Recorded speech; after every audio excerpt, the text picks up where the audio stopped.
At an MSRP of $180, the Xbox Elite Series 2 wireless controller does offer a lot of ways to customize your gaming experience. And I can say that after about a month of playing with the controller, that the breadth of customization is wide enough to justify that cost, especially since you can find it for cheaper nowadays.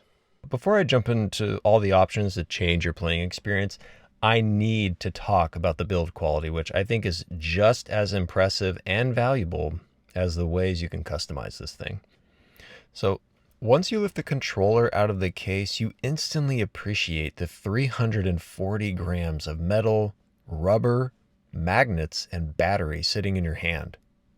The grips have a nice fine knurling to them, which Microsoft calls the diamond grip. The grip has a nice subtle rubber feel while not trapping dust, which still makes the handles ultra grippy. The face and body of the controller have a smooth and what I'd call a satin rubber finish, which also does not collect dust or fingerprints, thank goodness. In contrast to the rubber body are the metal D-pad and paddles around the back, which feel cool to the touch and have a gunmetal finish. The triggers and shoulder buttons also have a really nice metal finish, but they're still plastic, though a very high quality plastic. And that rubber to metal contrast just looks and feels nice. It's grippy where it needs to be, and the premium materials show up anytime you touch the controller. The inputs of the controller feel pretty good, with one kind of funny drawback, which I'll get to in the end, but ultimately each button feels clicky and responsive with no mushiness, and the thumbsticks feel really smooth and snappy. And the magnetic snap that each one makes when they slide into place causes some real ASMR.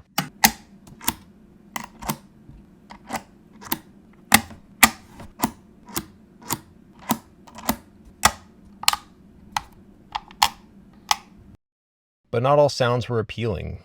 While playing, I did hear a strange squeak grinding sound coming from one of the triggers.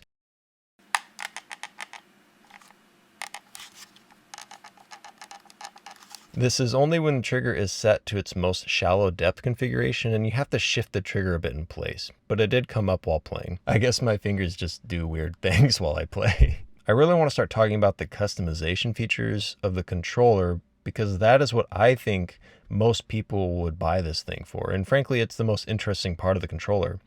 So first off, I want to talk about them thumbsticks. Each thumbstick can be swapped out for one of 4 different types, all included with the controller. There's a concave head with knurled edges that feel very pronounced and grippy. There's a wider, less concave head without any knurling, which makes the tip really smooth.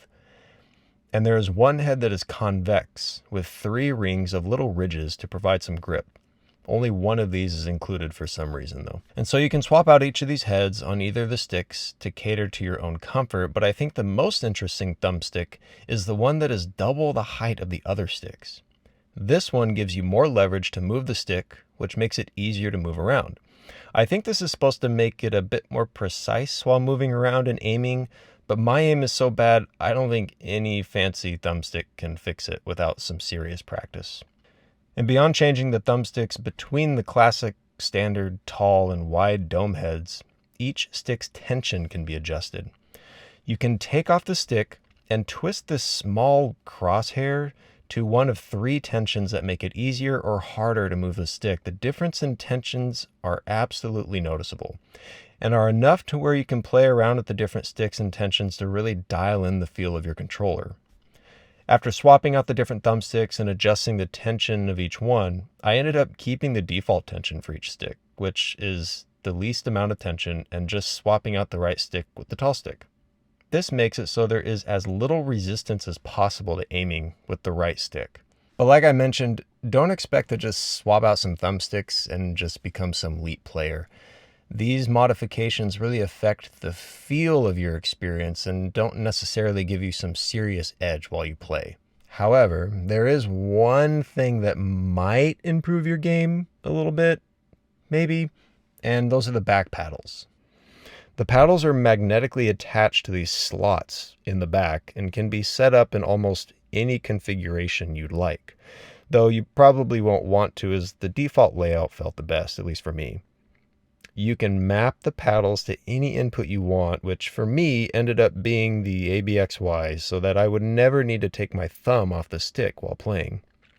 But using the paddles did take some time to get used to, at least for me. It's like instead of pressing down with your thumb against your index finger, you're pressing with your fingers against the inside of your palm. So once you get used to using them, you may get a slight advantage in game, but it might not at all and may just make you feel like Trigun or something. I don't know, just don't count on pwning noobs suddenly. And with those glowing remarks, there are a few cons. The case can't close over the controller if the tall thumbstick is attached. And as I like using the tall thumbstick, I end up taking off the stick and just throwing it in the case, loose, which doesn't leave me feeling very good. The next con is that the controller is hilariously loud. My wife can hear me clacking away on the controller from the other room during a sweaty match of Halo. Especially with the back paddles, the controller just makes a lot of noise. In fact, just enjoy this brief audio clip of the clackiness of this thing.